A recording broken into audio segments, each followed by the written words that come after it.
একটা মানুষ ইহুদি এবং একই সাথে কি হিন্দু হতে পারে? অথবা একটা মানুষ খ্রিস্টান এবং পাশাপাশি কি বৌদ্ধ হতে পারে? অবশ্যই পারে না। তাহলে আমরা কিভাবে নিজেদের বাঙালি পরিচয় দেই, আবার একই সাথে নিজেদের পরিচয় দিই মুসলিম হিসেবে? আমরা একই সাথে বলি কোরআন সৃষ্টিকর্তার পক্ষ থেকে নাজিলকৃত একটা পরিপূর্ণ জীবন ব্যবস্থা, যা দ্বারা জমিন পরিচালনা করতে হবে।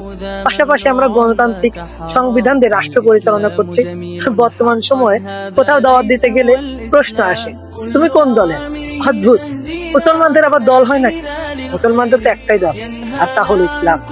একটা মুসলমান নিজেকে মুসলিম পরিচয়ের পাশাপাশি সেকুলার, বাঙালি, জামাত ইসলাম, আহলে হাদিস, আওয়ামী লীগ, বিএনপি, এনসিপি ইত্যাদি কোনো পরিচয় দিতে পারে না। এগুলো প্রত্যেকটি কতিপয় নাম, যা তাদের বাপ দাদারা দিয়েছে। অথচ এই বিষয়ে আল্লাহ তাআলার পক্ষ থেকে কোনো ওহী নাজিল হয় নাই। আফসোস, আজ আমাদের এতটাই অধঃপতন যে আমরা নিজেদের পরিচয় গর্বের সাথে দিতে ভুলে গেছি।